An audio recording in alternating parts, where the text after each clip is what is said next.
Joe Biden didn't know what Trump there as he addresses journalists.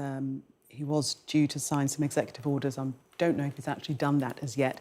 But as usual, covering a range of topics, speaking about the House of Democrats voting against condemning the political assassination of Charlie Kirk. He spoke about the TikTok deal and his conversation with President Xi. Also, the Russian incursion into Estonia airspace, said he didn't love it. He also spoke about free speech and said that his goal is world peace. Well, standing by is our US correspondent, David Blevins, who's in Washington for us. David, what did you make of what he had to say so far?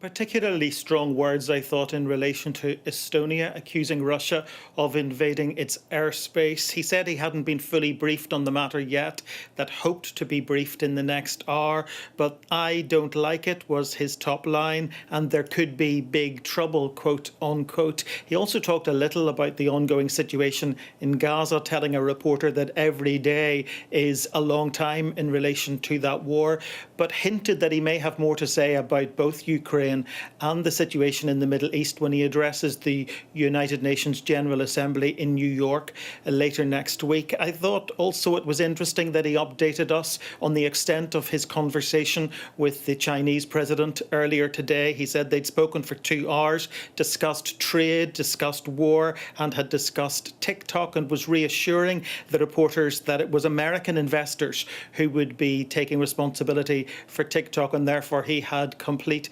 confidence in terms of its future security. And then the big talking point as well this week, the suspension of the talk show host Jimmy Kimmel by NBC. The president said he was a supporter of free speech, but appeared to suggest that when the speech is negative in relation to himself, then he doesn't regard that as free speech, and described some US networks as an arm of the Democratic National Committee. He also expressed his support for the chair of the media watchdog, Brendan Carr, who's faced some criticism from another high-profile Republican Senator, Ted Cruz. So, as usual, the president covering a lot of ground in a short space of time, Gillian.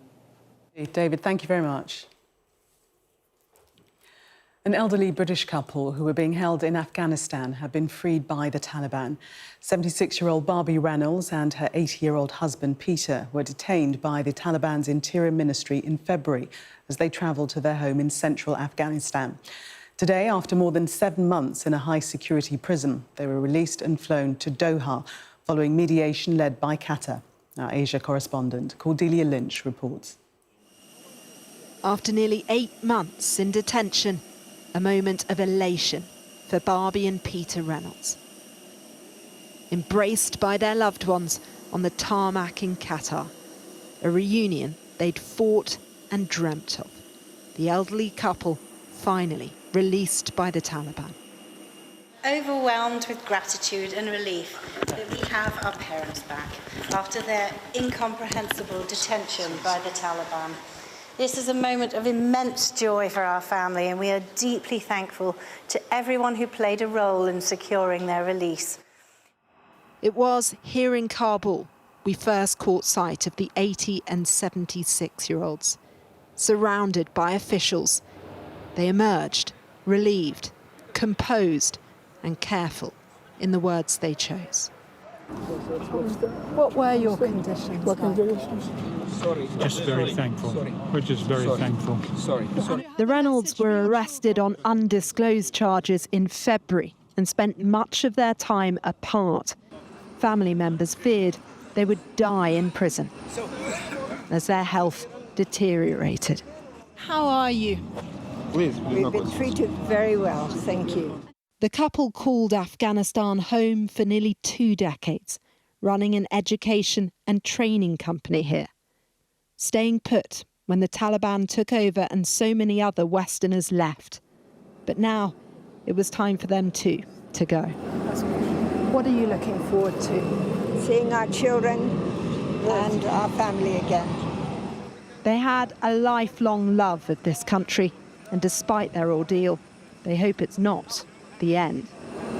Will you return to Afghanistan? Oh, if we can, yes, we are Afghan citizens. Do you have a message for everyone at home, your family or friends? Family, friends, and here God is good, as they say in Afghanistan. The Taliban say they did break the law and were released after judicial proceedings. What law is still unclear. Why has it taken so long to get here?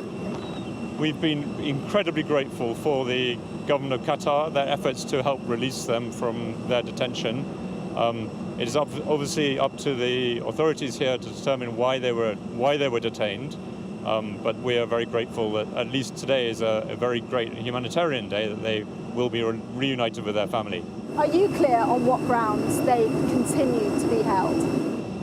They've been released now. I'm not clear what grounds they were held on, no. The Qatari government not only played a mediating role, but said they helped with medical assistance and contact with the couple's family. Can you please describe what has got you to this point? Actually, it's a continuous effort by my government to keep our policy in helping releasing hostages and our mediation and diplomacy. So we are very grateful for Afghanistan, UK, for their cooperation to conclude this case. The British and Qatari governments are casting this as a great humanitarian day and expressing their deep gratitude to the Afghan leadership. It may have taken nearly 8 months to get here, with still little detail on exactly why the couple was held for so long. But there are also no guarantees that this day would come, and the relief was clear to see on everyone's faces. Barbie and Peter are soon to be back on British soil, starting a road to recovery their family feared they might never reach. Cordelia Lynch, Sky News, Kabul, Afghanistan. Well, let's speak to Sally Lockwood now, who's in Doha for us tonight. And Sally, you were there as the couple landed earlier on. It was a moment packed with emotion for all to see. But what's next for the couple now? Yeah, it was just a wonderful moment earlier, wasn't it? Seeing Barbie and Peter Reynolds reunited with their daughter here safely on Qatari soil. You could really feel that sense of relief. Well, I've been told that they've had more medical checks and examinations today. They'll be spending just one night here in Doha before they fly back to the UK tomorrow. It really has been the most incredible moment for the Reynolds family, but it's also been very welcome news. A Qatari official said to me today, for the Qataris as well, after a really tough couple of weeks, after that unprecedented attack by Israel on Qatari soil, targeting a Hamas residence here in Doha, killing 6 people. That move by Israel totally destroyed the mediation efforts when it came to the war in Gaza, at least for now. And it really threatened Qatar's image on the world stage as this safe zone, a place where deals can be done, where countries can come and hold talks with their enemies. They've been carrying out that role for decades. Arguably, more progress is made in Qatar's 5-star hotels than on any battlefield. And certainly they've played a really important role in dialogue between the international community and the Taliban, especially since the Taliban took back control of Afghanistan in 2021. And I've been told that the Reynolds releases today brings the total number of people that the Qataris have successfully brought out of Afghan detention so far this year to 8. So certainly that is the image that Qatar wants to project on the world stage. They're back in their safe zone when it comes to diplomacy today, bringing this family back together finally after an incredible ordeal, and they'll be returning home to the UK tomorrow. OK, Sally, thank you very much for that. Well, one person who knows exactly what the Reynolds have been through is Faye Hall. She was arrested at the same time but was released after 2 months. She's been speaking to our international correspondent, John Sparks. Oh, thank you, thank you. It's been an emotional day for Faye Hall, a close friend of Barbie and Peter Reynolds. So good, so good. Wow. We film her as she watches the British couple touch down in Qatar. I just, wow. Thank you, thank you. She has good reason to feel overjoyed. Ms. Hall spent plenty of time with the Reynolds in Afghanistan, and she was arrested with them as well. This video was shot just after they were detained by the Taliban. They were never told why. You led like a sheep to the slaughters. You feel that way. They first tell, oh yeah, we're just gonna quick check, but then, oh, you cannot go home, come here. Oh, it's okay, just a day, it's a routine. It just goes on, but you feel that you're being led to the slaughter and you cannot do anything about it. The Reynolds and Ms. Hall spent a month in police stations and local prisons before they were moved to a notorious facility in Kabul called Puli Chaki. You had to share a room with Barbie, didn't you? We actually shared a bed, like the whole time. The whole time we slept on one single bed. Like her head is there, my head. We have to make sure our feet don't kick each other the entire time. Men and women were strictly segregated, and 79-year-old Peter Reynolds suffered greatly. I think the kind of man that Peter was, it's very scary. They're very hard criminals, done many awful things, so it's a very different environment. Faye was released at the end of March after the US government negotiated a deal with the Taliban, but that meant she had to leave the Reynolds behind. It was very hard. They have to drag me out. I was actually joking, I'm probably the only one have to be dragged out of the Puli Chaki, the maximum security of Kabul. But that was really my intention. I did not want to leave. The detainees know each other well, for they're bound by an experience that's difficult to describe. I think knowing Barbie, she's probably already have a to-do list, all the things she want to do, you know, coming out. She just have this brilliant mind and the grace, and I would love to hear all her adventures going forward. John Sparks, Sky News in New York. A man has been jailed for 14 years for sexual offences against dozens of children he targeted while pretending to be a 14-year-old boy.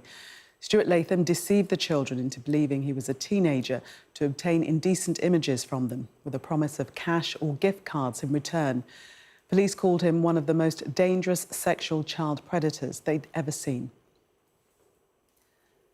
The Committee to Protect Journalists says the killing of 31 Yemeni journalists in an Israeli airstrike last week is the second deadliest single attack on the press ever recorded by the committee. The attack, which the committee says targeted 2 newspaper offices in Yemen's capital, was described by one of the paper's editors as an unprecedented massacre of journalists. Niku Jafania, Yemen and Bahrain researcher at Human Rights Watch, told me that the incident was devastating. Israeli forces have been attacking journalists in Gaza for the last 2 years and in Palestine for longer than that, and in Lebanon and now in Yemen as well in the last 2 years. And yet the international community is not doing enough to stop this. And what we just saw in Yemen is absolutely devastating. I mean, we're talking about the lives of potentially 31 journalists. 2 ambulance service workers have been arrested as part of a major investigation into 6 deaths in Wiltshire. The investigation was launched in 2023. A man in his 30s and a 59-year-old woman were detained on suspicion of gross negligence manslaughter. Both remain on bail. Well, the Prime Minister survived Donald Trump's state visit without suffering any embarrassment over his sacking of Lord Mandelson. But even if the US President claimed not to know who he was when questioned by our political editor, Beth Rigby, there are plenty of Labour Party figures in Westminster who certainly do know him and are calling for action. Here's our political correspondent, Rob Powell. Well, Mr. President, thank you very much indeed. Once in the Oval Office, at the side of a president he seemed to get on with. What a beautiful accent, too. I'd like to have that accent. Thank you. My mother would be proud. Thank you very much. Any questions? But no longer. Peter Mandelson now disowned and dismissed in the most public way. Do you have some sympathy with him that he lost his job over historic links to Jeffrey Epstein? Thank you very much, sir. I don't know him, actually. I had heard that.